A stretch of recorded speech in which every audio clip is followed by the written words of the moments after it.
Rapid revision. പത്താം class പരീക്ഷയ്ക്കായി ഒരുങ്ങിക്കൊണ്ടിരിക്കുന്ന വിദ്യാർത്ഥികൾക്കായി radio 90 FM voice of Amal Jyothi അവതരിപ്പിക്കുന്ന റാപ്പിഡ് റിവിഷനിലേക്ക് സ്വാഗതം. റാപ്പിഡ് റിവിഷനിലൂടെ ഇന്ന് നമ്മൾ പഠിക്കാൻ പോകുന്ന വിഷയം കെമിസ്ട്രി. ക്ലാസ് നയിക്കുന്നത് പാലമ്പ്ര അസംഷൻ ഹൈസ്കൂൾ കെമിസ്ട്രി അധ്യാപകൻ സിജു ജേക്കബ്. നമസ്കാരം. റേഡിയോ 90 FM വോയിസ് ഓഫ് അമൽ ജ്യോതിയുടെ എല്ലാ പ്രിയ സുഹൃത്തുക്കൾക്കും ഈ പ്രോഗ്രാമിലേക്ക് സ്വാഗതം. പ്രത്യേകിച്ച് 10ലെ എക്സാം എഴുതുന്ന എല്ലാ കൂട്ടുകാർക്കും rapid revision final test to success എന്ന പ്രത്യേക പരിപാടിയിലേക്ക് സ്വാഗതം ചെയ്യുകയാണ്. Rapid revision. മൂന്നാമത്തെ പാഠം പീരിയോഡിക് ടേബിളാണ്. Periodic table and electronic configuration. Periodic table and electronic configuration നിങ്ങൾ പഠിക്കുമ്പോൾ 9ാം ക്ലാസ്സിൽ അതും പഠിച്ചതാണ്. 9ാം ക്ലാസ്സിൽ നിങ്ങൾ പഠിച്ചപ്പം ഷെല്ലുകളെ കുറിച്ച് മാത്രമേ നിങ്ങൾ പഠിച്ചിട്ടുണ്ടായിരുന്നുള്ളൂ, ശരിയല്ലേ? KLMN ഷെല്ലുകളെ കുറിച്ച് മാത്രമേ നിങ്ങൾ പഠിച്ചിട്ടുണ്ടായിരുന്നുള്ളൂ. പക്ഷേ ഇവിടെ അങ്ങനെയല്ല, ഷെല്ലുകളിനകത്ത് സബ് ഷെല്ലുകളും കൂടെ ഉണ്ടെന്ന് ഇവിടെ പഠിക്കുന്നുണ്ട്. എന്നൊക്കെയുണ്ട്? ഷെല്ലിനകത്ത് സബ് ഷെല്ലും കൂടെ ഉണ്ടെന്നാണ് നമ്മളിവിടെ പഠിക്കുന്നത്. അപ്പം നമ്മളിവിടെ ഓരോ അറ്റോമിക് നമ്പർ വെച്ച് നമ്മൾ സബ് ഷെൽ ഇലക്ട്രോണിക് കോൺഫിഗറേഷൻ നമ്മൾ ഇടുന്നതാണ് ഈ പാഠത്തിൽ നമുക്ക് മെയിനായിട്ടുള്ളത്. പേജ് നമ്പർ 50 നിങ്ങൾ 9ാം ക്ലാസ്സിൽ പഠിച്ച KLMN ഷെല്ലുകളെ കുറിച്ചുണ്ട്. പിന്നെ 51ാമത്തെ പേജ് വരുമ്പോഴത്തേന് അതിൻ്റെ L വാല്യൂയും N വാല്യൂ ഒക്കെ കാണാനായിട്ട് അസിമിത്തൽ കോണ്ടന്റ് നമ്പറും ഒക്കെ നമുക്ക് പഠിക്കാനായിട്ടുണ്ട്. മാഗ്നറ്റിക് കോണ്ടന്റ് നമ്പറും ഒക്കെ നമുക്ക് ജസ്റ്റ് ഒന്ന് മനസ്സിലാക്കി പോകണം. പക്ഷേ അത് അതിനകത്ത് നിന്ന് 1 മാർക്കിന് വല്ല വേണമെങ്കിൽ ക്വസ്റ്റ്യൻ ചോദിക്കാം കേട്ടോ, ചോദിക്കത്തില്ലെന്നൊന്നും പറയുന്നില്ല. പക്ഷെ മെയിനായിട്ട് നിങ്ങളോട് ക്വസ്റ്റ്യൻ പരീക്ഷയ്ക്ക് ചോദിക്കുന്നത് ഈ ഫില്ലിംഗ് ഓഫ് ഇലക്ട്രോൺസ് ഇൻ സബ്ഷെല്ല. Filling of subshell in electron സബ്ഷെല്ലിനകത്താണ് നിങ്ങളുടെ മെയിനായിട്ടും ക്വസ്റ്റ്യൻ വരുന്നത്. അതിനായിട്ട് നിങ്ങൾ KLMN ഷെല്ലെന്നുള്ളത് നിങ്ങൾക്ക് എല്ലാവർക്കും അറിയാം. K shell, L shell, M shell, N shell എന്നുള്ള കാര്യം നിങ്ങൾക്ക് എല്ലാവർക്കും അറിയാം. ഇനി ഇതിനകത്ത് സബ്ഷെൽ ഉണ്ടെന്നുള്ള ഒരു കാര്യം നിങ്ങൾ പഠിക്കാനായിട്ട് പോവാം. സബ്ഷെൽ എന്ന് പറയുമ്പം SPDF ആണ് സബ്ഷെല്ലുകൾ. SPDF ആണ് സബ്ഷെല്ലുകൾ എന്ന് പറയുമ്പോൾ ഒന്നാമത്തെ ഷെല്ല് എന്ന് പറഞ്ഞാൽ K അല്ലേ? Kയ്ക്കകത്ത് ഒരു സബ്ഷെല്ല് മാത്രമേ ഉള്ളൂ. ആ സബ്ഷെല്ലിന്റെ പേരെന്നാ? S subshell. എല്ലിനകത്ത് ഏതൊക്കെയുണ്ട്? S ഉണ്ട്, P ഉണ്ട്. 2 സബ്ഷെല്ലുണ്ട്, S ഉം P യും. എമ്മിനകത്തോ 3 സബ്ഷെല്ലുണ്ട്. ഏതൊക്കെയാ?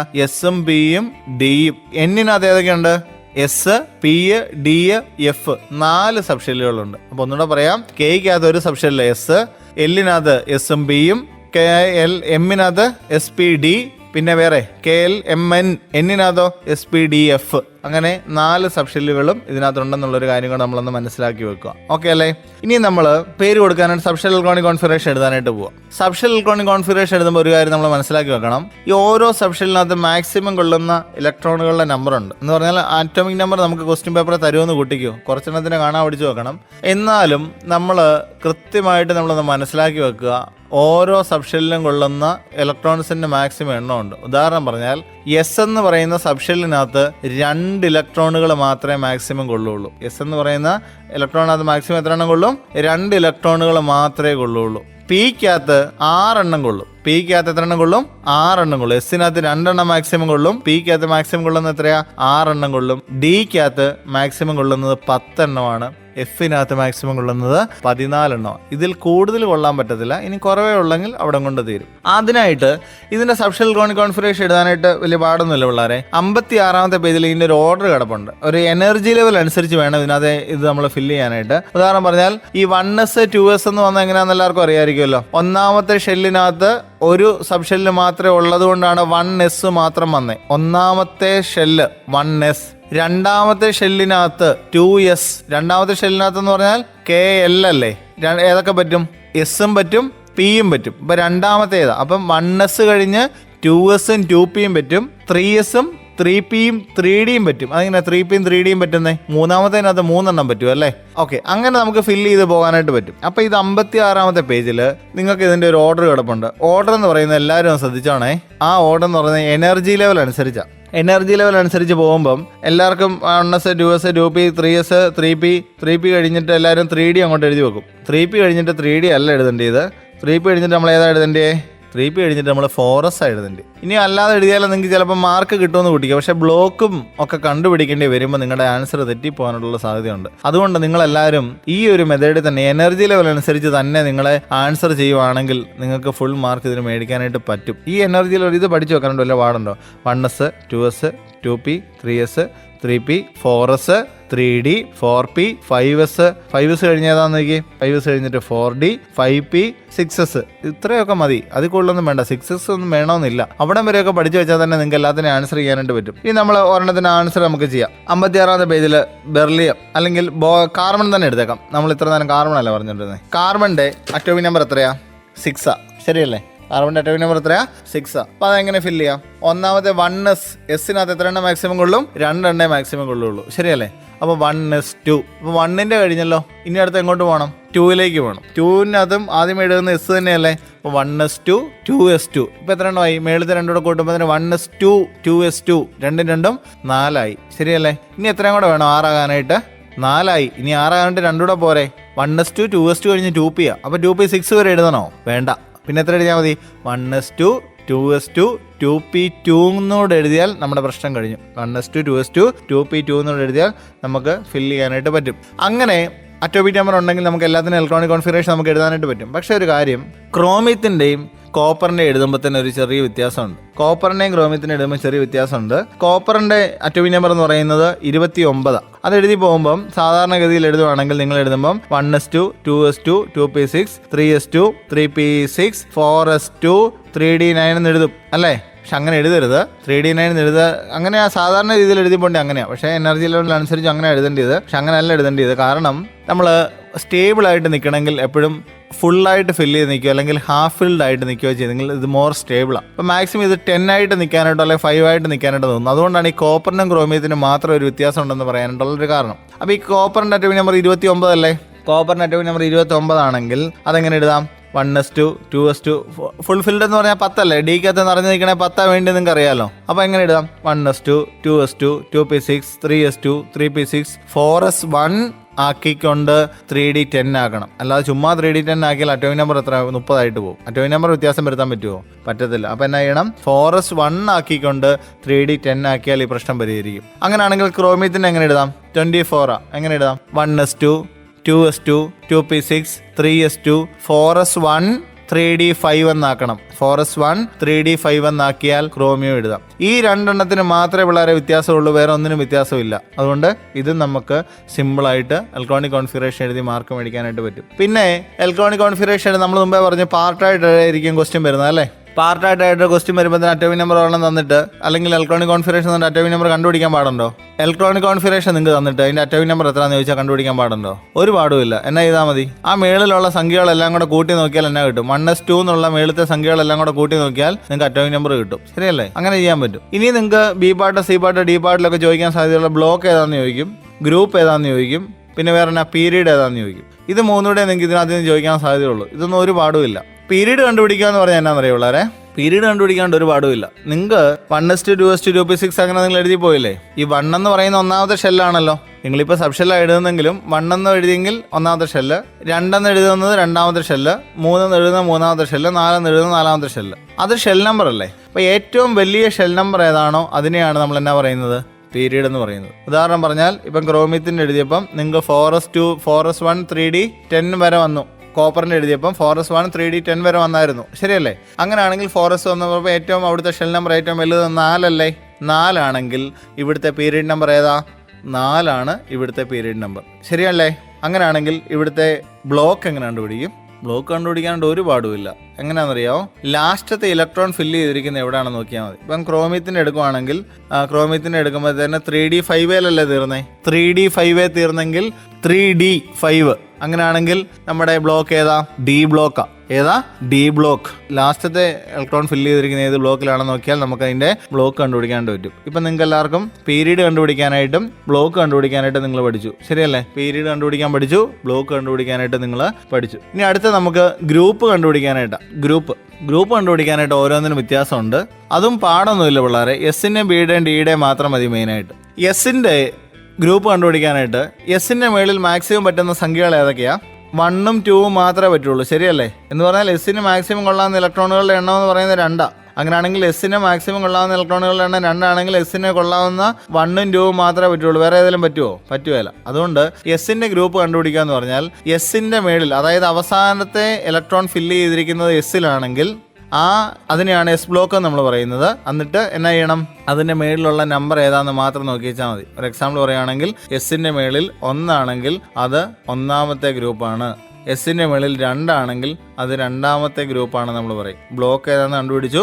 എസിൻ്റെ മേളിൽ 1 ആണെങ്കിൽ അത് 1ാമത്തെ ഗ്രൂപ്പ്, 2 ആണെങ്കിൽ അത് 2ാമത്തെ ഗ്രൂപ്പ്. എസിൻ്റെ മേളിൽ വരുന്ന സംഖ്യ ഏതാണോ അത് തന്നെ ആയിരിക്കും എസ് ബ്ലോക്കിൻ്റെ ഗ്രൂപ്പ് നമ്പർ. പി ബ്ലോക്കിൻ്റെ ഗ്രൂപ്പ് നമ്പർ എങ്ങനെ കണ്ടുപിടിക്കും? പി ബ്ലോക്ക് എന്ന് പറഞ്ഞാൽ അവസാനത്തെ ഇലക്ട്രോൺ ഫില്ല് ചെയ്യുന്നത് പിയിലാണെങ്കിൽ നമ്മൾ അതിന് പറയുന്നതാണ് പി ബ്ലോക്ക്, ശരിയല്ലേ?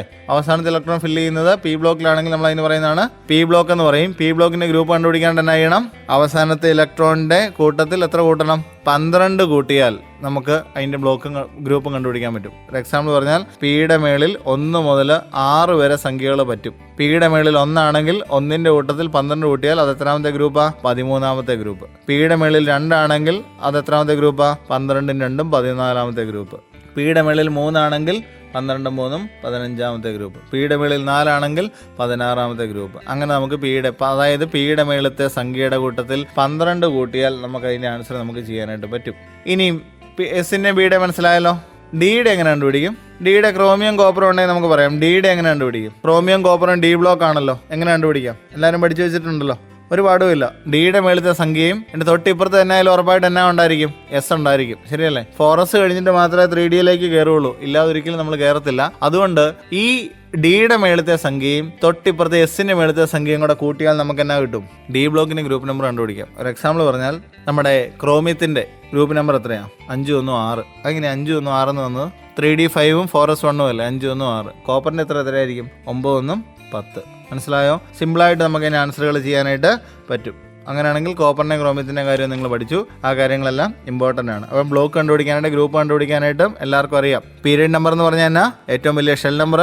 ബ്ലോക്ക് കണ്ടുപിടിക്കാനായിട്ട് പറഞ്ഞാൽ അവസാനത്തെ ഇലക്ട്രോൺ ഫില്ല് ചെയ്യുന്നത് എവിടെയാണോ അതിനെയാണ് നമ്മൾ എന്നാ പറയുന്നത്? ബ്ലോക്ക് എന്ന് പറയുന്നത്. ഇനി ഓരോ ബ്ലോക്കിൻ്റെയും ഗ്രൂപ്പ് നമ്പർ കണ്ടുപിടിക്കാനായിട്ട് നമ്മൾ സിമ്പിളായിട്ടും ചെയ്തു വെക്കുക. ഓക്കെ അല്ലേ? ഇത്തരം കാര്യങ്ങളാണുള്ളത്. ഇനി അതുപോലെ തന്നെ നമുക്ക് ഇമ്പോർട്ടൻ്റ് ആയിട്ട് പരീക്ഷയ്ക്ക് എവിടെയെങ്കിലും ചോദിക്കാൻ സാധ്യതയുണ്ട്. എസ് ബ്ലോക്കിൻ്റെയും പി ബ്ലോക്കിൻ്റെയും ഡി ബ്ലോക്കിൻ്റെ ഒക്കെ ക്യാരക്ടറിസ്റ്റിക്സ് എവിടെ വേണമെങ്കിലും ചോദിക്കാം. ഒരു 3-4 പോയിന്റ് നിർബന്ധമായിട്ടും പഠിച്ചു വെക്കണം. എഫിൻ്റെയും പഠിച്ചു വെക്കണം. അതും പുസ്തകത്തിനകത്ത് കിടപ്പുണ്ട്. അത് കൃത്യമായിട്ടും ഈ 3-4 എണ്ണത്തിൻ്റെയും കൂടെ കൃത്യമായിട്ടും നമ്മളൊന്ന് പഠിച്ചു വെച്ചാൽ നമുക്ക് അതിൻ്റെ ആൻസർ നമുക്ക് ചെയ്യാനായിട്ട് പറ്റും. ഇനി ഓക്സിഡേഷൻ സ്റ്റേറ്റ് ആണ്. ഓക്സിഡേഷൻ സ്റ്റേറ്റ് കണ്ടുപിടിക്കാനായിട്ട് എല്ലാവരും തെറ്റിച്ച് കളയും. ഓക്സിഡേഷൻ സ്റ്റേറ്റ് കണ്ടുപിടിക്കാനായിട്ടെന്ന് പറഞ്ഞാൽ കൃത്യമായിട്ട് തന്നെ കുറച്ചെണ്ണത്തിന് ഓക്സിഡേഷൻ സ്റ്റേറ്റ് കൃത്യമായിട്ട് നിങ്ങൾക്ക് അറിയാം. ഇല്ലെങ്കിൽ അത് ഓക്സിജൻ്റെ -2 ആണെന്നും അങ്ങനെ കുറച്ചെണ്ണത്തിൻ്റെ നിങ്ങൾക്ക് കൃത്യമായിട്ട് പറഞ്ഞു തന്നിട്ടുണ്ടായിരിക്കും ടീച്ചർമാർ. അതറിയാമെങ്കിൽ അറിയത്തില്ലാത്തതിനെ നമുക്ക് കണ്ടുപിടിക്കാനായിട്ട് പറ്റണം. എങ്ങനെയാണ് അറിയത്തില്ലാത്തതിനെ നമ്മൾ കണ്ടുപിടിക്കുന്നത് ചോദിച്ചാൽ, അറിയത്തില്ലാത്തതിനെ നമ്മൾ എക്സ് എന്ന് എടുത്തിട്ട് നമ്മൾ അറിയാവുന്നതിനെ ജസ്റ്റ് അതിനകത്ത് മൾട്ടിപ്ലൈ ചെയ്ത് കൊടുത്താൽ, അല്ലെങ്കിൽ മൾട്ടിപ്ലൈ എന്ന് വെച്ചാൽ നമ്മൾ അതിനകത്തുനിന്ന് ആഡ് ചെയ്ത് കൊടുക്കുകയാണെങ്കിൽ, ആഡ് ചെയ്യുമെന്ന് ഞാൻ ഉദ്ദേശിച്ച് കൂട്ടുക എന്നല്ല, അതിനകത്ത് നമ്മളൊന്ന് സിംപ്ലിഫൈ ചെയ്യുവാണെങ്കിൽ നമുക്ക് എക്സിനെ കണ്ടുപിടിക്കാൻ പറ്റും. എക്സ് എന്ന് പറയുന്നതായിരിക്കും നമ്മുടെ ആ അറിയാൻ മേലാത്തതിൻ്റെ ഓക്സിഡേഷൻ സ്റ്റേറ്റ് നമ്പർ എന്ന് പറയുന്നത്. അപ്പോൾ അതിനായിട്ടൊരു കാര്യം ശ്രദ്ധിക്കേണ്ടത്, നമ്മുടെ ഓക്സിഡേഷൻ നമ്പറുകളെല്ലാം കൂടെ കൂട്ടുമ്പോൾ തന്നെ എലമെൻ്റൽ സ്റ്റേറ്റിൽ, അതായത് ഒരു എലമെൻറ്റ് ഒറ്റയ്ക്ക് നിൽക്കുമ്പോൾ അതിൻ്റെ ഓക്സിഡേഷൻ സ്റ്റേറ്റ് എപ്പോഴും 0 ആയിരിക്കും. ഒരു എലമെൻറ്റ് ഒറ്റയ്ക്ക് നിൽക്കുമ്പോൾ അതിൻ്റെ ഓക്സിഡേഷൻ സ്റ്റേറ്റ് എപ്പോഴും എന്നായിരിക്കും? 0 ആയിരിക്കും. ഇനി ആ എലമെൻറ്റ് വേറെ ഒരു കോമ്പൗണ്ട് ആയിട്ട് മാറുവാണെങ്കിൽ അതിൻ്റെ ഓക്സിഡേഷൻ സ്റ്റേറ്റ് ഏതെങ്കിലും സംഖ്യയായിട്ട് കൂടുകയോ കുറയുകയോ ചെയ്യാം. അപ്പോൾ ഓക്സിഡേഷൻ നമ്പർ നമ്മൾ എപ്പോഴും എഴുതുമ്പം പ്ലസ്സോ മൈനസോ ഇട്ട് തന്നെ നിർബന്ധമായിട്ടും എഴുതേണ്ടതായിട്ടുണ്ട്. അത് ഇമ്പോർട്ടൻ്റ് ആണ്. 67ാമത്തെ പേജിൽ ഓക്സിഡേഷൻ നമ്പർ കണ്ടുപിടിക്കാനായിട്ട് ഇഷ്ടംപോലെ ക്വസ്റ്റ്യനുകളുണ്ട്. ഇനി അത് കണ്ടുപിടിച്ച് കഴിയുമ്പോൾ തന്നെ അതിൻ്റെ അയണുകളുടെ ഇലക്ട്രോണിക് കോൺഫിഗറേഷൻ എഴുതാനായിട്ട് ചോദിക്കും. പരീക്ഷയ്ക്ക് സ്ഥിരമായിട്ട് ചോദിക്കുന്ന അയണുകളുടെ ഇലക്ട്രോണിക് കോൺഫിഗറേഷൻ എഴുതാനായിട്ട് സ്ഥിരമായിട്ട് ചോദിക്കുന്ന ക്വസ്റ്റ്യനുകളാണ്. എങ്ങനെ അയണുകളുടെ ഇലക്ട്രോണിക് കോൺഫിഗറേഷൻ സ്ഥിരമായിട്ട് എഴുതുന്നതെന്ന് ചോദിച്ചാൽ, ഈ Mn2+ അയണുകളുടെ എഴുതാൻ പറഞ്ഞാൽ മാംഗനീസിൻ്റെ അറ്റോമിക് നമ്പർ എത്രയാണെന്ന് ആദ്യം നിങ്ങൾ മനസ്സിലാക്കി വെക്കണം. മാംഗനീസിൻ്റെ അറ്റോമിക് നമ്പർ എത്രയാണെന്ന് കൃത്യമായിട്ട് നോക്കുക. 25 ആണ്. 25 ആണെങ്കിൽ Mn2+ എഴുതാൻ പറയുവാണെങ്കിൽ നിങ്ങൾ എന്നാ ചെയ്യണം? Mn2+ ആണെങ്കിൽ പ്ലസ് ആണെങ്കിൽ കൃത്യമായിട്ട് ഓർത്തോണം എന്നാ ചെയ്യണം? 25ൽ നിന്ന് 2 കുറയ്ക്കണം. അപ്പോൾ എത്ര കിട്ടി? 23 കിട്ടി. ആ 23ൻ്റെ ഇലക്ട്രോണിക് കോൺഫിഗറേഷൻ എഴുതിയാൽ അതിൻ്റെ ആൻസറായി എന്ന് പറഞ്ഞാൽ 1s2, 2s2, 2p6. അങ്ങനെ നിങ്ങൾ 23ൻ്റെ എഴുതിയാൽ, ഒന്നുകൂടെ പറയാം, മാംഗനീസിൻ്റെ അറ്റോമിക് നമ്പർ 25 ആണ്. അതിൻ്റെ Mn2+ൻ്റെ നിങ്ങളോട് എഴുതാൻ പറയുവാണെങ്കിൽ, 2+ എന്ന് പറയുമ്പോൾ 25-ലൂടെ 2 കൂട്ടുമല്ല വേണ്ടിയത്, പിന്നെ എന്നാ ചെയ്യണം? 2 കുറയ്ക്കുകയാണ് വേണ്ടിയത്. അപ്പോൾ 25ൽ നിന്ന് 2 കുറച്ചാൽ 23ൻ്റെ നിങ്ങൾ എഴുതി വെച്ചാൽ നിങ്ങൾക്ക് അതിൻ്റെ ആൻസറായി. ഓക്കെ അല്ലേ? അപ്പോൾ 23ൻ്റെ എഴുതുമ്പോൾ തന്നെ എല്ലാവരും ഇലക്ട്രോണിക് കോൺഫിഗറേഷൻ എഴുതാൻ എല്ലാവർക്കും അറിയാം. പക്ഷെ അവിടെയും തെറ്റിക്കും. അത് സ്ഥിരമായിട്ട് തെറ്റിക്കുന്നതാണേ. അതെങ്ങനെയാണ് തെറ്റിക്കുന്നറിയാമോ? ഈ 1s2, 2s2 ഒക്കെ എഴുതി പോകുമ്പോൾ തന്നെ 4s2 കഴിഞ്ഞല്ല നിങ്ങൾ 3D എഴുതുന്നത്. 3D എന്നല്ല ആദ്യമേ കുറയ്ക്കേണ്ടത്. 4s2 കഴിഞ്ഞിട്ടാണ് 3D എഴുതുന്നെങ്കിലും ആദ്യമേ കുറയ്ക്കേണ്ടത് എവിടുന്നാ? 3D എന്നല്ല കുറയ്ക്കേണ്ടത്. പിന്നെ എവിടുന്ന് കുറയ്ക്കണം? ഫോറസ്റ്റിൽ നിന്ന് കുറച്ച് കഴിഞ്ഞതിന് ശേഷം മാത്രമേ നിങ്ങൾ 3Dയിലേക്ക് പോകാവുള്ളൂ. എന്ന് പറഞ്ഞാൽ ഫോറസ്റ്റിന് 1ഉം 2ഉം കാണും. ആ 1ഉം 2ഉം ഇപ്പോൾ MN2+ ആണെങ്കിൽ ഫോറസ്റ്റ് പൂർണ്ണമായിട്ട് അങ്ങ് ഒഴിവാക്കിയാൽ മതി. ഫോറസ്റ്റ് പൂർണ്ണമായിട്ട് ഒഴിവാക്കി 3D കംപ്ലീറ്റ് ആക്കി എഴുതിയാൽ അവിടെ തീർന്നു. 25 എന്നുള്ള 23 എഴുതിയാൽ പോരെ. 23 എഴുതാനായിട്ട് 3D എന്ന് കുറയ്ക്കാതെ ഈ ഫോറസ്റ്റ് വേണം കളയാനായിട്ട്. ഫോറസ്റ്റിനകത്ത് നിന്ന് കുറച്ചതിന് ശേഷം മാത്രമേ 3D എന്ന് കുറയ്ക്കാവുള്ളൂ എന്നുള്ളൊരു കാര്യമാണ് ഇവിടെ മെയിനായിട്ടും പറയുന്നത്. അപ്പോൾ ലാസ്റ്റ് അതിൻ്റെ F ബ്ലോക്ക് എലമെൻസിൻ്റെ ക്യാരക്ടറിസ്റ്റിക്സും പറയുന്നുണ്ട്. അതുപോലെ തന്നെ ഈ പാഠത്തിലെ ലെറ്റസസ് ഇഷ്ടംപോലെ പറയുന്നുണ്ട്. അതെല്ലാം ഒന്നും ഇപ്പം പറയുന്നില്ല, നിങ്ങളൊന്ന് നോക്കിയാൽ മനസ്സിലാവും. ഇഷ്ടംപോലെ ക്വസ്റ്റ്യനുകൾ. ഞാനിപ്പോൾ ഏകദേശം 3ാമത്തെ പാഠം ഫുൾ ഏകദേശം പറഞ്ഞു പോയിട്ടുണ്ട്. അപ്പം നിങ്ങൾ ഈ ക്വസ്റ്റ്യനുകളെടുത്ത് നിങ്ങൾ ചെയ്ത് നോക്കണം. ലെറ്റസസ് ഇതിനകത്ത് നിന്ന് 11 ക്വസ്റ്റ്യൻ ഉണ്ട്. 3ാമത്തെ പാഠത്തിൽ 11 ക്വസ്റ്റ്യൻ. ഈ 11 ക്വസ്റ്റ്യൻ എടുത്ത് നോക്കിയാൽ നിങ്ങൾക്ക് എല്ലാവർക്കും മനസ്സിലാവും. സിമ്പിളായിട്ട് ആൻസർ ചെയ്യാൻ പറ്റും. ഒന്ന് ബേസിക് ആയിട്ടുള്ള കാര്യം പഠിച്ചെങ്കിൽ ഉറപ്പായിട്ടും ആൻസർ ചെയ്യാനായിട്ട് പറ്റും. ഓക്സിഡേഷൻ നമ്പർ കണ്ടുപിടിക്കാനായിട്ട് ഉറപ്പായിട്ടും പരീക്ഷയ്ക്ക് ഉണ്ടായിരിക്കും. ഒരു സംശയം വേണ്ട, 100% ഉറപ്പ് ഓക്സിഡേഷൻ സ്റ്റേറ്റ് കണ്ടുപിടിക്കാൻ പരീക്ഷയ്ക്ക് ഉണ്ടായിരിക്കും. ബ്ലോക്ക് കണ്ടുപിടിക്കാൻ പരീക്ഷയ്ക്ക് ഉണ്ടായിരിക്കും. ഒരു പാടുമില്ല. അവസാനത്തെ ഇലക്ട്രോൺ ഫില്ല് ചെയ്തിരിക്കുന്ന ഏതെവിടെയാണെന്ന് നോക്കിയാൽ ബ്ലോക്കായി. ലാർജസ്റ്റ് ഷെൽ നമ്പർ ഉണ്ടെങ്കിൽ പീരീഡായി. എസ് ബ്ലോക്കിൻ്റെ ഗ്രൂപ്പ് കണ്ടുപിടിക്കാണ്ട് എസ് ബ്ലോക്കിൻ്റെ മേളത്ത് അതേ നമ്പർ എഴുതിയാൽ എസിൻ്റെ ഗ്രൂപ്പായി. പിയുടെ ആണെങ്കിൽ പിയുടെ നമ്പറിൻ്റെ കൂട്ടത്തിൽ 12 കൂട്ടിയാൽ പിയുടെ ഗ്രൂപ്പ് നമ്പറായി. ഡിയുടെ ആണെങ്കിൽ അവസാനത്തെ എസും ഡിയും കൂടെ കൂട്ടിയാൽ ഡിയുടെ ആയി. ഇത്രയും ഉണ്ടെങ്കിൽ നമുക്ക് ഈ പാഠവും കംപ്ലീറ്റ് ചെയ്യാനായിട്ട് പറ്റും. ഈ 3 പാഠങ്ങളിൽ നിന്ന് ഫുൾ മാർക്ക് എല്ലാവർക്കും മേടിക്കാൻ പറ്റുമല്ലോ. വല്ല പാഠമുണ്ടോ? ഈ 3 പാഠങ്ങളും സിമ്പിളായിട്ട് നമുക്ക് മാർക്ക് മേടിക്കാനായിട്ട് പറ്റുന്ന, നിങ്ങൾ ഉദ്ദേശിക്കുന്ന പിള്ളേരെ നിങ്ങൾ ശ്രമിച്ചാൽ മാർക്ക് കിട്ടും. എനിക്ക് ഉറപ്പുണ്ട്. നിങ്ങൾ ഒട്ടും എനിക്ക് ഒരു വിഷയം പാടാണെങ്കിൽ ഞാൻ ആ വിഷയം പഠിക്കുന്നില്ല എന്നോർത്തിരുന്നാൽ നിങ്ങൾക്ക് ഒരിക്കലും പഠിക്കാനായിട്ട് പറ്റത്തില്ല. നിങ്ങൾ ഓർഗാനിക് കെമിസ്ട്രി ചെയ്തൊന്ന് കെമിസ്ട്രി ഒന്ന് ഇഷ്ടപ്പെട്ടു നോക്കി. എനിക്ക് പേഴ്സണലായിട്ട് ഒത്തിരി പേരെ അറിയാം. ഓർഗാനിക് കെമിസ്ട്രി മടിയാണ് അല്ലെങ്കിൽ കെമിസ്ട്രി ഇഷ്ടമില്ലെന്ന് പറഞ്ഞിരുന്നവർ ഈ ഗ്രൂപ്പായിട്ട് തിരിഞ്ഞ് ഓർഗാനിക് കെമിസ്ട്രി ചെയ്ത് ഒരു 3-4 എണ്ണം ശരിയാക്കി കഴിഞ്ഞപ്പം കെമിസ്ട്രി മൊത്തം പഠിക്കാനായിട്ട് താല്പര്യം ഉണ്ടായ പിള്ളേരെ എനിക്കറിയാം. അതുകൊണ്ടാണ് ഞാൻ പറയുന്നത്, നിങ്ങളുടെ ആവശ്യമാണ്, വേറെ ആരുടെ ആവശ്യമല്ല. ഈ മാർക്കുണ്ടെങ്കിൽ നിങ്ങൾക്ക് തന്നെയുള്ളൂ പ്രയോജനം. അതുകൊണ്ട് നിങ്ങൾ ഈ കുറച്ച് ദിവസം കൂടെ ഒന്ന് കഷ്ടപ്പെട്ടാൽ നിങ്ങൾക്ക് നല്ല മാർക്കോട് കൂടി മേടിക്കാനായിട്ട് പറ്റും. അപ്പോൾ ഇതിൻ്റെ ആക്ടിവിറ്റിയും നിങ്ങൾ കൃത്യമായിട്ട് ചെയ്യുക. Rapid revision. അടുത്തത് പാഠഭാഗം 6മായി ബന്ധപ്പെട്ട ചില ചോദ്യങ്ങളാണ്. വൈദ്യുത കാന്തിക പ്രേരണം നിത്യജീവിതത്തിൽ എന്നാണ് ഈ പാഠത്തിന്റെ പേര്, അഥവാ electro magnetic induction in daily life. എന്താണ് വൈദ്യുത കാന്തിക പ്രേരണം? ഒരു ചാലകവുമായി ബന്ധപ്പെട്ട് കാന്തിക ഫ്ലക്സിന് വ്യതിയാനം സംഭവിക്കുമ്പോൾ ചാലകത്തിൽ EMF പ്രേരണം ചെയ്യപ്പെടുന്നു. ഈ പ്രതിഭാസമാണ് വൈദ്യുത കാന്തിക പ്രേരണം. മറ്റൊരു ചോദ്യം നോക്കാം. ട്രാൻസ്ഫോമറിന്റെ പ്രവർത്തന തത്വം എന്താണ്? വിശദമാക്കുക. മ്യൂച്വൽ ഇൻഡക്ഷൻ എന്ന പ്രതിഭാസമാണ് ട്രാൻസ്ഫോമറിന്റെ പ്രവർത്തന തത്വം. എന്താണ് മ്യൂച്വൽ ഇൻഡക്ഷൻ? മ്യൂച്വൽ ഇൻഡക്ഷൻ എന്നാൽ സമീപ സ്ഥലങ്ങളിലായിട്ട് സ്ഥിതി ചെയ്യുന്ന 2 കമ്പി ചുരുളുകളിൽ ഒന്നിലെ വൈദ്യുത പ്രവാഹ തീവ്രതയിലോ ദിശയിലോ മാറ്റമുണ്ടാകുമ്പോൾ അതിന് ചുറ്റുമുള്ള കാന്തിക മണ്ഡലത്തിൽ മാറ്റമുണ്ടാകുന്നു. ഇതിന്റെ ഫലമായി രണ്ടാമത്തെ കമ്പിച്ചുരുളിൽ ഒരു EMF പ്രേരിതമാകുന്നു. ഈ പ്രതിഭാസമാണ് മ്യൂച്വൽ ഇൻഡക്ഷൻ. മറ്റൊരു ചോദ്യം നോക്കാം. ട്രാൻസ്ഫോമറുകൾ എത്ര തരത്തിൽ ഉണ്ട്? അവ ഏതൊക്കെയാണ്? അവയുടെ വ്യത്യാസങ്ങൾ എന്തൊക്കെയാണ്? പ്രധാനമായും 2 തരത്തിലുള്ള ട്രാൻസ്ഫോമറുകളാണ് ഉള്ളത്. സ്റ്റെപ്പ് അപ്പ് ട്രാൻസ്ഫോമറും സ്റ്റെപ്പ് ഡൗൺ ട്രാൻസ്ഫോമറുകളും. എന്താണ് സ്റ്റെപ്പ് അപ്പ് ട്രാൻസ്ഫോമറിന്റെ ഘടനയിലെ പ്രത്യേകതകൾ എന്ന് നമുക്ക് നോക്കാം. ഒരു സ്റ്റെപ്പ് അപ്പ് ട്രാൻസ്ഫോമറിന്റെ പ്രൈമറി കോയിലിൽ വണ്ണം കൂടിയ കമ്പികളാണ് ഉപയോഗിച്ചിരിക്കുന്നത്. പ്രൈമറിയിൽ ചുറ്റുകളുടെ എണ്ണം കുറവും സെക്കൻഡറിയിൽ ചുറ്റുകളുടെ എണ്ണം കൂടുതലുമായിരിക്കും. സ്റ്റെപ്പ് ഡൗൺ ട്രാൻസ്ഫോമറിന്റെ ഘടനയിലെ വ്യത്യാസം നമുക്ക് നോക്കാം. സ്റ്റെപ്പ് ഡൗൺ ട്രാൻസ്ഫോമറിന്റെ ഘടന എങ്ങനെയാണെന്നുള്ളത് നമുക്ക് നോക്കാം. പ്രൈമറിയിൽ കനം കുറഞ്ഞ കമ്പികളാണ് ഉപയോഗിച്ചിരിക്കുന്നത്. പ്രൈമറിയിലെ ചുറ്റുകളുടെ എണ്ണം കൂടുതലും സെക്കൻഡറിയിലെ ചുറ്റുകളുടെ എണ്ണം കുറവുമായിരിക്കും. മറ്റൊരു ചോദ്യം. പവർ പ്രേഷണത്തിന് ട്രാൻസ്ഫോമറുകളുടെ പങ്ക് വിശദമാക്കുക. ഇതിന്റെ ഉത്തരം, പവർ സ്റ്റേഷനിൽ നിന്നും 11 kV ഉൽപ്പാദിപ്പിക്കപ്പെടുന്ന വൈദ്യുതി 220 kV ആയി ഉയർത്തുന്നു. സബ്സ്റ്റേഷനിലെ ട്രാൻസ്ഫോമർ ഈ 220 kV 110 kV ആയി കുറയ്ക്കുന്നു. വീണ്ടും സെക്കൻഡറി സബ്സ്റ്റേഷനിലെ ട്രാൻസ്ഫോമർ 110 kV 11 kV ആയി മാറ്റുന്നു. വിതരണ ട്രാൻസ്ഫോമറുകൾ 11 kV 230 V ആയി ഗാർഹിക വിതരണത്തിന് എത്തിക്കുന്നു. ഇതോടുകൂടി പാഠഭാഗം 6ലെ പ്രധാന ചോദ്യങ്ങൾ അവസാനിച്ചിരിക്കുകയാണ്. അവസാനത്തെ പാഠഭാഗമായ പാഠം 7 യാന്ത്രിക ലാഭം പ്രയോഗത്തിൽ എന്ന ചാപ്റ്ററാണ്. ഇതിലെ പ്രധാന ചോദ്യങ്ങൾ നമുക്കൊന്ന് നോക്കാം. എന്താണ് ലഘുയന്ത്രങ്ങൾ? അവ ഉപയോഗിക്കുന്നത് കൊണ്ടുള്ള മേന്മകൾ എന്തൊക്കെയാണ്? നമ്മുടെ അധ്വാനം എളുപ്പമാക്കാൻ ഉപയോഗിക്കുന്ന ഉപകരണങ്ങളാണ് ലഘുയന്ത്രങ്ങൾ. ബലം ഉളവാക്കുന്ന ബലത്തിന്റെ അളവിനോ ബലത്തിന്റെ ദിശയ്ക്കോ ഇവ രണ്ടിനും ഒരുമിച്ചോ മാറ്റം വരുത്താൻ സഹായിക്കുന്ന ഉപകരണങ്ങളാണ് ലഘുയന്ത്രങ്ങൾ. പലതരത്തിലുള്ള ലഘുയന്ത്രങ്ങൾ ഉണ്ട്.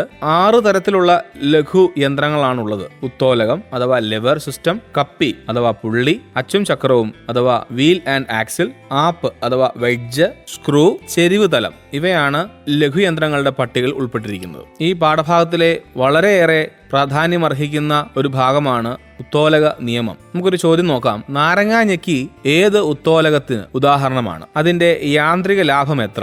ഉത്തരം നാരങ്ങാഞ്ഞെക്കി 2ാം വർഗ ഉത്തോലകത്തിന് ഉദാഹരണമാണ്. ഇതിന്റെ യാന്ത്രിക ലാഭം എന്നത് 1ൽ കൂടുതലായിരിക്കും. പൽക്രം അഥവാ ധാരം യത്നത്തിനും രോധത്തിനും ഇടയിൽ വരുന്നവയാണ് 2ാം വർഗ ഉത്തോലകം. എന്താണ് 1ാം വർഗ ഉത്തോലകം എന്നുള്ളത് നമുക്ക് നോക്കാം. ഇവിടെ യത്നം അഥവാ എഫേർട്ട് ധാരത്തിനും രോധത്തിനും ഇടയിൽ വരുന്നതിനെയാണ് 1ാം വർഗ ഉത്തോലകം എന്ന് പറയുന്നത്. ഏതൊക്കെയാണ് പ്രധാന ഉത്തോലകങ്ങൾ എന്ന് നമുക്ക് നോക്കാം. ഉത്തോലകങ്ങളെ 3ആയി തരം തിരിച്ചിരിക്കുന്നു. 1ാം വർഗ ഉത്തോലകം, 2ാം വർഗ ഉത്തോലകം, 3ാം വർഗ ഉത്തോലകം. ഇത് മനസ്സിലാക്കിയ ഒരു കുട്ടിക്ക് മാത്രമേ ലഘു ഉപകരണങ്ങൾ ചോദിക്കുമ്പോൾ അത് ഏത് ഉത്തോലകമാണെന്ന് പറയാനായിട്ട് സാധിക്കുകയുള്ളൂ. നമുക്ക് ഓരോ വർഗ ഉത്തോലകങ്ങളും നോക്കാം. 1ാം വർഗ ഉത്തോലകങ്ങൾ അഥവാ ഫസ്റ്റ് ഓർഡർ ലെവേഴ്സ്. രോധത്തിനും യത്നത്തിനും ഇടയിൽ ധാരം വരുന്നവയാണ് 1ാം വർഗ ഉത്തോലകങ്ങൾ. രോധം എന്നതിൻ്റെ ഇംഗ്ലീഷ് പരിഭാഷ ലോഡ് എന്നാണ്. യത്നത്തിൻ്റെ ഇംഗ്ലീഷ് പരിഭാഷ എഫേർട്ട് എന്നാണ്. ധാരം എന്നത് ഫൽക്രം എന്നാണ്. 1ാം വർഗ ഉത്തോലകങ്ങൾക്ക് ഉദാഹരണമാണ് സാധാരണ ത്രാസ്, കത്രിക, സീസോ തുടങ്ങിയവ. 1ാം വർഗ ഉത്തോലകങ്ങളുടെ യാന്ത്രിക ലാഭം 1ൽ കൂടുതലോ 1ന് തുല്യമോ 1ൽ കുറവോ ആവാം. എന്താണ് 2ാം വർഗ ഉത്തോലകങ്ങൾ അഥവാ സെക്കൻഡ് ഓർഡർ ലെവേഴ്സ്? രോധം യത്നത്തിനും ധാരത്തിനും ഇടയിൽ വരുന്നതാണ് 2ാം വർഗ ഉത്തോലകം. ഇതിൻ്റെ ഉദാഹരണം എന്ന് പറയുന്നത് നാരങ്ങാഞ്ഞെക്കി 2ാം വർഗ ഉത്തോലകത്തിന് ഉദാഹരണമാണ്. 2ാം വർഗ ഉത്തോലകങ്ങളുടെ യാന്ത്രിക ലാഭം എപ്പോഴും 1ൽ കൂടുതലായിരിക്കും. അവസാനത്തെ ഉത്തോലകം 3ാം വർഗ ഉത്തോലകമാണ് അഥവാ തേർഡ് ഓർഡർ ലെവേഴ്സ്. രോധത്തിനും ധാരത്തിനും ഇടയിൽ യത്നം വരുന്ന ഉത്തോലകങ്ങളാണ് 3ാം വർഗ ഉത്തോലകങ്ങൾ. ഉദാഹരണം ടോങ്സ്, ഫോർസെപ്സ് തുടങ്ങിയവ 3ാം വർഗ ഉത്തോലകങ്ങൾക്ക് ഉദാഹരണങ്ങളാണ്. 3ാം വർഗ ഉത്തോലകങ്ങളുടെ യാന്ത്രിക ലാഭം എപ്പോഴും 1ൽ കുറവായിരിക്കും. അങ്ങനെയെങ്കിൽ 3ാം വർഗ ഉത്തോലകം കൊണ്ടുള്ള പ്രയോജനം എന്താണ്? വസ്തുക്കൾ സൗകര്യപ്രദവും സുരക്ഷിതവുമായി കൈകാര്യം ചെയ്യാൻ സഹായിക്കുന്നു എന്നുള്ളതാണ് 3ാം വർഗ ഉത്തോലകങ്ങളുടെ പ്രധാന മേന്മ. മറ്റൊരു ചോദ്യം നോക്കാം. കുത്തനെ മല കയറുന്നതിനേക്കാൾ എളുപ്പം ചെരിവ് തലത്തിലൂടെ മല കയറുന്നതാണ്. എന്തുകൊണ്ട്? ഇവിടെ ചെരിവ് തലത്തിൻ്റെ നീളം ചെരിവ് തലത്തിൻ്റെ ഉയരത്തേക്കാൾ കൂടുതലായതിനാൽ യാന്ത്രിക ലാഭം 1ൽ കൂടുതലാണ്. അതുകൊണ്ട് കുത്തനെ മല കയറുന്നതിനേക്കാൾ ചെരിവ് തലത്തിലൂടെ മല കയറുന്നതാണ് മികച്ചത്. അടുത്ത ചോദ്യം. രോധഭുജവും അഥവാ ലോഡ് ആമും യത്നഭുജം അഥവാ എഫേർട്ട് ആമും തുല്യമായി വരുന്ന ഉത്തോലകത്തിന് ഉദാഹരണം എഴുതുക. ഇതിൻ്റെ യാന്ത്രിക ലാഭം എത്രയാണ്? ഉത്തരം സാധാരണ ത്രാസ്, സീസോ തുടങ്ങിയവയാണ് രോധഭുജവും യത്നഭുജവും തുല്യമായി വരുന്ന ഉത്തോലകങ്ങൾ. ഇവയുടെ യാന്ത്രിക ലാഭം 1ആയിരിക്കും. ഈ പാഠഭാഗത്ത് മറ്റ് പല ലഘുയന്ത്രങ്ങളും നൽകിയിട്ടുണ്ട്. ഉദാഹരണത്തിന് കപ്പി, ഉറപ്പിച്ച കപ്പി, ഫിക്സഡ് പുള്ളി, ചലിക്കുന്ന കപ്പി അഥവാ മൂവബിൾ പുള്ളി, വീൽ ആൻഡ് ആക്സിൽ, ചക്രവും അച്ചുമായി ബന്ധപ്പെട്ട ചോദ്യങ്ങൾ ഉണ്ടാവാം. ചെരിവ് തലവുമായി ബന്ധപ്പെട്ട ഗണിത പ്രശ്നങ്ങളും ചോദിക്കാൻ സാധ്യതയുള്ള മേഖലകളാണ്. ഈ 7 പാഠഭാഗങ്ങളെയും അടിസ്ഥാനമാക്കിയുള്ള പ്രധാനപ്പെട്ട ചോദ്യങ്ങളാണ് നമ്മളിവിടെ പങ്കുവച്ചത്. പരീക്ഷയ്ക്ക് 40 മാർക്കാണ്. 40 മാർക്കിൽ ഓരോ 7 പാഠഭാഗമാണ് നമുക്കുള്ളത്. പരീക്ഷയുടെ ആകെ മാർക്ക് 40 നമുക്ക് പഠിക്കാനുള്ള പാഠഭാഗങ്ങൾ 7 ശരാശരി 5 മാർക്കിന്റെ ചോദ്യങ്ങൾ ഓരോ പാഠഭാഗത്തു നിന്നും ചോദിക്കാൻ സാധ്യതയുള്ളതാണ്. ഇവിടെ പങ്കുവച്ചത് വളരെ പ്രധാനപ്പെട്ട ആശയങ്ങളാണ്. ഇതോടുകൂടി ഫിസിക്സ് എന്ന വിഷയവുമായി ബന്ധപ്പെട്ട പ്രധാന ചോദ്യങ്ങളും അവയുടെ ഉത്തരങ്ങളും നമ്മൾ പങ്കുവച്ചു കഴിഞ്ഞു. ഇനി പഠനത്തിന്റെ സമയമാണ്. ഓരോ ഭാഗങ്ങളും വളരെ പ്രധാനപ്പെട്ടതാണ്. ചിട്ടയായ പഠനത്തിലൂടെ ഫിസിക്സ് എന്ന വിഷയത്തിന് മുഴുവൻ മാർക്കും നിങ്ങൾക്ക് വാങ്ങിക്കാൻ സാധിക്കട്ടെ എന്ന് ആശംസിച്ചുകൊള്ളുന്നു. നന്ദി. Rapid revision. Final time.